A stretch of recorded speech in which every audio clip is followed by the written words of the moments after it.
மதுரை என்றாலே வீரத்திற்கும் விவேகத்திற்கும் பெயர் பெற்ற பூமி.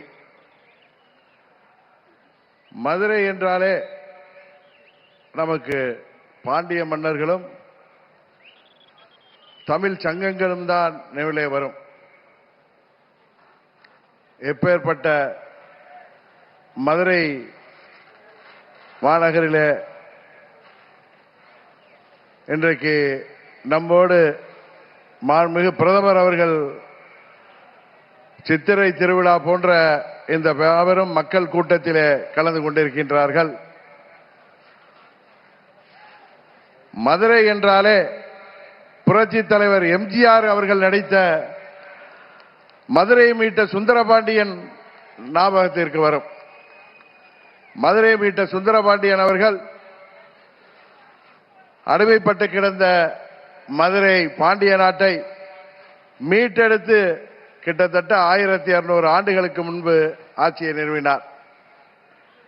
புரட்சி தலைவர் அவர்கள் நடித்த படம் என்பதால் அது பட்டி தொட்டியெல்லாம் மதுரை மீட்ட சுந்தரபாண்டியனை எல்லோருக்கும் தெரியும். ஆனால் அதற்கு முன்னாலே கிட்டத்தட்ட 1500 ஆண்டுகளுக்கு முன்பு வாழ்ந்த ஒரு மாமன்னனை பலருக்கு தெரியாது. அன்றைக்கு தமிழ்நாட்டிலே ஆட்சி செய்த களப்பிரர்கள் ஆட்சியில கிட்டத்தட்ட 300 ஆண்டுகள் சேர சோழ பாண்டியர்கள் ஆட்சி வீழ்ந்து களப்பிரர்கள் எங்கிருந்தோ வந்தவர்கள் அவர்களை வரலாற்று நிபுணர்கள் பழங்குடியினர் என்கிறார்கள், கர்நாடகாவிலிருந்து வந்தவர்கள் என்கிறார்கள். 300 ஆண்டுகள் இங்கே போர் தர்மத்தை விட்டுவிட்டு அவர்கள் கொரில்லா போர் தாக்குதலிலே இங்கே உள்ள ஆட்சியாளர்களை வீழ்த்தி 300 ஆண்டுகள் தமிழ்நாட்டை அடக்கி ஆண்டார்கள்.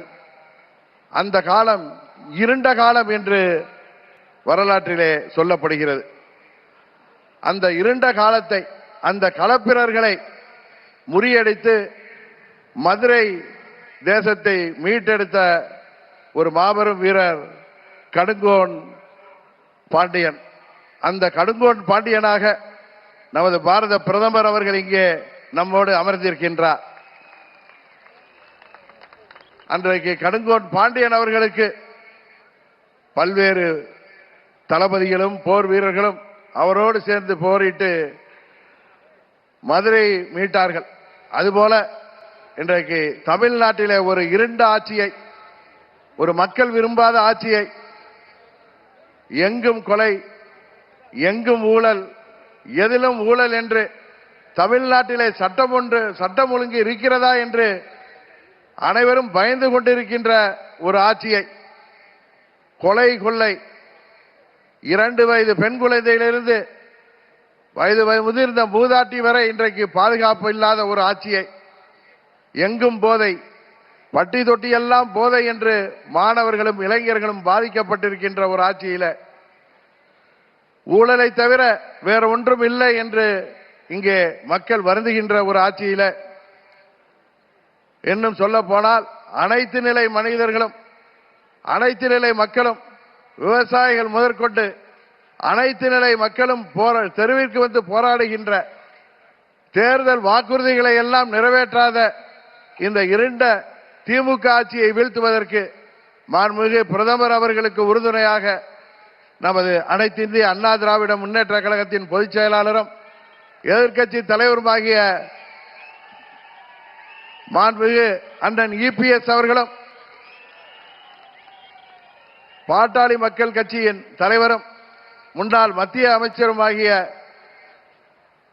திரு அன்புமணி ராமதாஸ் அவர்களும், தமிழ் மாநில காங்கிரஸ் கட்சியின் தலைவர் அன்பு சகோதரர் ஜி.கே. வாசன் போன்றவர்களும் இங்கே அவருக்கு கரம் கோர்த்து இந்த மக்கள் விரோத திமுக ஆட்சியை வீழ்த்துவதற்காக 1500 ஆண்டுகளுக்கு முன்பு மீண்டும் இங்கே சரித்திரம் திரும்பி இருக்கிறது என்பதை இந்த நேரத்திலே நிறைவு கூற கடமைப்பட்டிருக்கின்றேன்.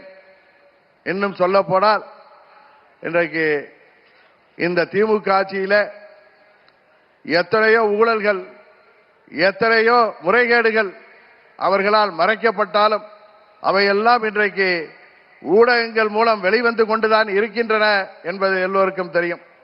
ஏழை எளிய மக்களை எப்படியாவது விலை கொடுத்து வாங்கிவிடலாம், எப்படியாவது மீண்டும் திமுக ஆட்சியை அமைத்து அந்த குடும்பத்தின் வாரிசாகிய உதயநிதி ஸ்டாலினுக்கு முடிசூட்டி விடலாம் என்று தமிழ்நாட்டு முதல்வர் அவர்கள் கங்கணம் கட்டிக் கொண்டிருக்கின்றார்.